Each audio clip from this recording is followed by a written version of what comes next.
Добрый день, друзья! Сегодня покажу вам 3 орхидеи своих бабочки. Причем вот эти 2 я вам недавно показывала, я их покупала буквально месяц назад. Не все бывает так хорошо и однозначно, как хотелось бы. Поэтому буквально через 2 недели и эту бабочку пришлось разобрать. К сожалению, я не смогла снять видео, когда я их разбирала. Но 2 бабочки и 2 совершенно разных бабочки. Это у нас бабочка Pink Dream. Корешочки были очень тоненькие. Я говорила, что не нужно пересаживать, но и разбирать не нужно. Но взяла, разобрала по одной простой причине. Они обе начали терять тургор. Листики стали вялые, корешочки там начали подгнивать в этом грунте. Как бы я там старательно не поливала ее по краю горшка, все было однозначно плохо. Но вот эта бабочка распустила, ну что-то она посбрасывала, конечно, какие-то свои бутончики, но она распустила все свои цветочки, сколько она смогла. И после того, как я их обе вытащила, обработала Максимом, вот у этой бабочки немножко намазала основание Максимом. Это было 2 недели назад всего. Немножко основание намазала Максимом. И за эти 2 недельки бабочка порадовала. У нее начал расти новый лист. Я ее не буду вытаскивать, вам показывать. Она восстановила тургор листиков. И даже где-то вот там, видно в глубине, у нее появился молодой корешочек. Причем даже вот эти свои тоненькие корешки, она держит их в воде очень хорошо, никаких скользких, мягких корней нет. Вот там маленький корень, вон он, зелененький, молоденький. Те, которые корни у основания, да, неплохие, но я на данный момент эту бабочку не достаю из горшочка. Она себя хорошо очень проявила. И пусть пока так и живет в этом горшочке, пока не нарастит корешочки. Думаю, что вот с этой бабочкой будет все в порядке. А вот Джена, сколько пишут, сколько говорят об этом. Видимо, это очень сорт еще нестабильный. И не даже нестабильный, а он изначально какой-то по генетике плохой. Ну, пока плохой. Помните, когда у нас был Арксрей? Тоже был такой огромный заворс Арксрея. Из каких только регионов и стран мне не писали, что вот практически одновременно, когда я его показывала и начала реанимацию Арксрея, мне столько много написали подписчиков, что мы тоже купили, тоже гнилые корни. И что бы мы ни делали, Арксрей умирает. Ну, слава богу, у меня он выжил. Но вот это именно была поставка такая огромная, наверное, даже по всему миру. Вот про Джену примерно можно сказать то же самое. Мне очень много подписчиков написали, что примерно в одно и то же время купили эту бабочку, и она стремительно умирает. Хочу вам сказать, что да, она стремительно умирает. Эту я сейчас просто вытащу и покажу вам, что у нее с корнями и что с ней происходит. Так что, когда что-то происходит с орхидеей, не по нашей вине, а по вине производителя, вы не впадайте в эту панику, потому что, ну, что мы можем сделать, если сорт генетически выведен? Вы представляете, что такое вывести генетический сорт? Ну, там, я не буду говорить, что там сколько растут эти семена у орхидеи, как они выращивают их. Ну, в общем, это все получается нестабильно. Это все искусственно. А когда идет искусственное такое выращивание орхидей, ну, представляете, чтобы зацвести орхидеи в природе, ей нужно от 3 до 5 лет. А вот эту малышку выращивают в течение года. И неизвестно, насколько она стабильна или нестабильна. Явно, что нестабильна. Поэтому вот мы ее купили за огромные деньги, потому что такие бабочки продаются за большие деньги. А она, ну, не жилец она, не жилец. Ну, давайте попробуем хоть каким-то образом ее спасти. Да, корни у нее обработаны Максимом. И хочу вам сказать, что даже корни, стоявшие в воде, посмотрите, они плотные остались. Плотные, хорошие. Вот один корешочек, который я могу срезать. И все остальное хорошее. Но у основания все корешочки подсохшие. Ну, во-первых, они не достают воды. Это понятно, почему они подсохшие. Но даже так они, вот эти краешки чувствуют себя хорошо. Но бабочка ничего не сделала. И у нее вот здесь на шее появилось вот такое сухое пятно. Давайте палочкой покажу. Вот оно, сухое пятно. То есть лист начал сохнуть и даже гнить, но это какая-то сухая гниль. Гнить от шеи. Я еще намазала ее дополнительно максимум. Ничего не помогает. Я пролила это пятно фитоловином, но тоже практически ничего не помогает. Цветонос один, я уже срезала цветонос. Представляете, на ней было 2 цветоноса. Сейчас я срежу еще и второй цветонос. Ну, вдруг у нас получится спасти хотя бы последних 2 листика. Этот цветонос я потом поставлю в водичку. Сейчас. Конечно же, срез цветоноса я обработаю перекисью водорода.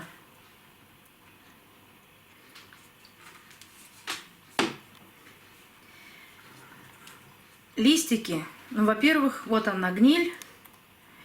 Она хоть и сухая после обработки фитоловином, но она есть. И гниет это все от середины. Вполне возможно, что сейчас в процессе разбора у нас вся орхидея распадется на запчасти. И такое бывает. Но мы с вами в этом абсолютно не виноваты. Мы должны себе четко отдавать отчет, что если мы покупаем орхидею, вот такой новый сорт, и он практически нестабилен, то все может случиться с этой орхидеей. И мы ей помочь, ну, может быть, чем-то сможем, а может быть и нет. А вот может быть, наверное, и скорее всего нет. Вот сейчас мы еще один лист снимем и увидим, что гниль у нее идет от ствола. А здесь мы с вами практически бессильны.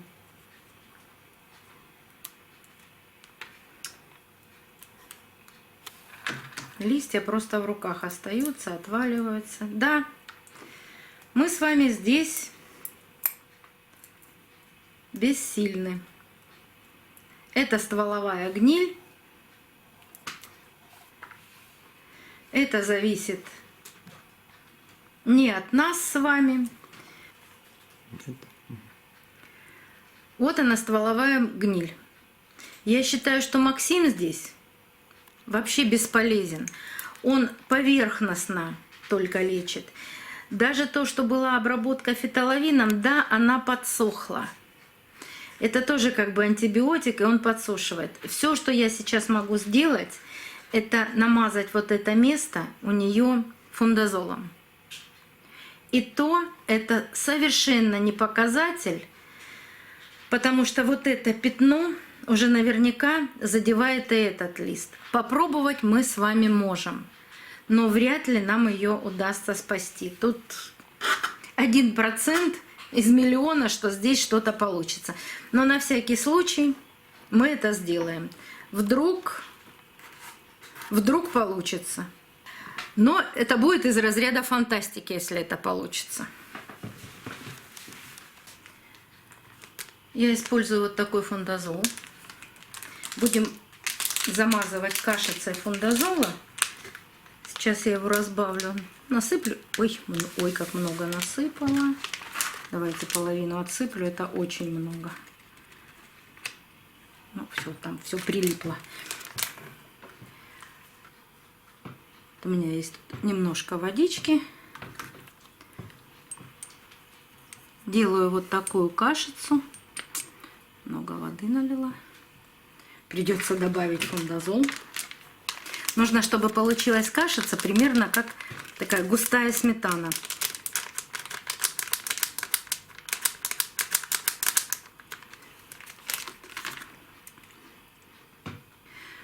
Так, смотрите, у нас получилась вот такая кашица из фундазола.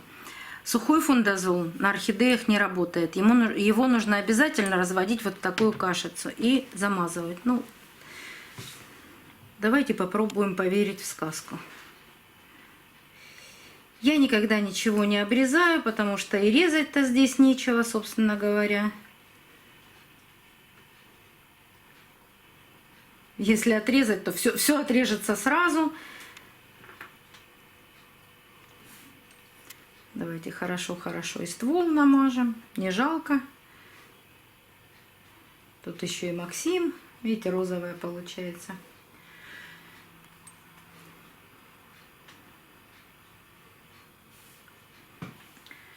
Вот так и поставим ее опять в воду. Тут дня через 3 будет понятно, получится что-нибудь или не получится.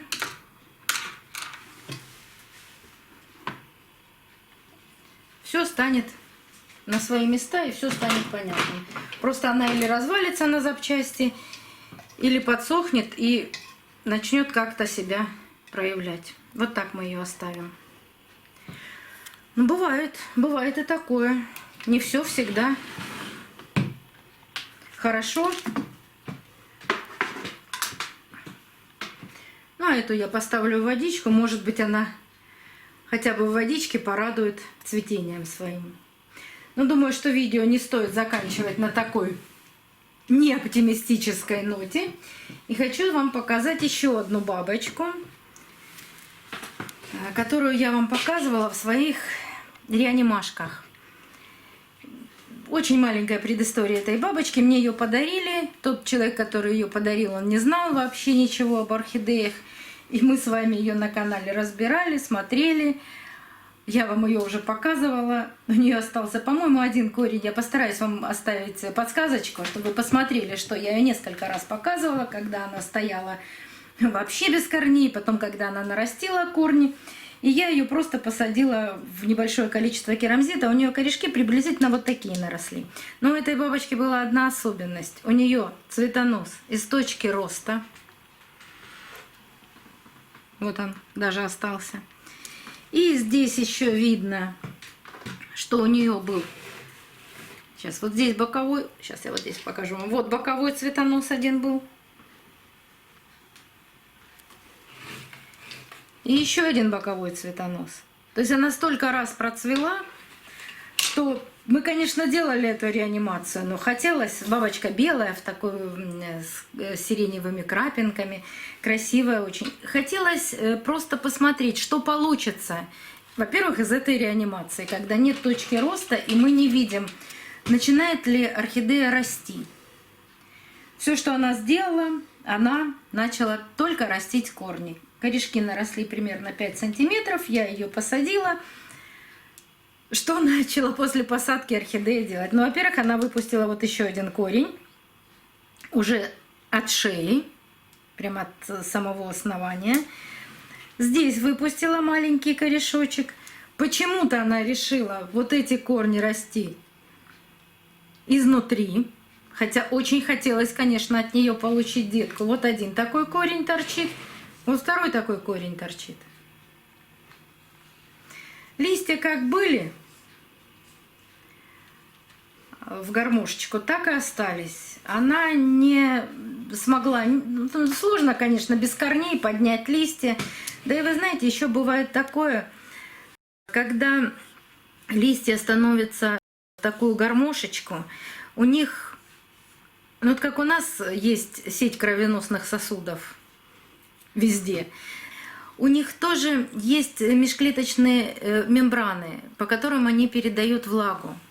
И вот когда так листик становится с такими прожилочками, какие-то мембранки отмирают. И у них тоже невозможно передать эту всю водичку в листик. Но здесь в этом ничего страшного. Она как бы, если бы у нее была точка роста, она бы должна начать растить новый листик. Но так как у нее нет точки роста, ей нужно давать или детку, или цветонос. Ну, в общем, она-то как-то должна продолжить свою жизнь, свое цветение, она должна дать потомство. То есть корни она дала, а все остальное пока нет. Но сегодня Почему я вам показываю? Если сейчас это возьмет камера, я вам покажу. Сегодня под одним листиком, вот здесь аккуратно, и может быть вы увидите. Сейчас я постараюсь вам показать. Вот там внутри, вот там глубоко, не знаю, видно или нет, но наметился какой-то пупырчик. Что это из этого пупырчика вырастет? Я не знаю. Вполне возможно, что она решила, что ей нужно отрастить цветонос. А может быть, ну вдруг, чего бы больше, конечно, хотелось, может быть, пойдет из этой цветовой почки детка. На корешок это не похоже. Поэтому все орхидеи разные. С какой генетикой мы их получаем и как сейчас их специально для нас выращивают очень-очень быстрым способом, мы с вами все равно никогда не узнаем. И какие орхидеи приходят в отличном состоянии, в плохом состоянии. Вот мы с вами Джену купили в вполне удобоваримом состоянии. А вот видите, такая у нее плохая генетика, что она не выживает пока. Но будем ждать, пока садовники научатся ее выращивать уже в более хорошем состоянии. Тогда и купим. А сейчас, ну что я могу вам посоветовать? Увидели такую орхидею? Увидели орхидею вот с такими цветками? 10 раз на нее посмотрите, прежде чем купить. Я даже не знаю, во все пазухи загляните. Потому что большинство вот этих орхидей, огромное большинство этих орхидей, 99%, они погибают. И это очень жалко. Но все-таки будем надеяться, что из этих 3 орхидей кто-то останется жить, радовать нас своим цветением и своей продолжительностью жизни.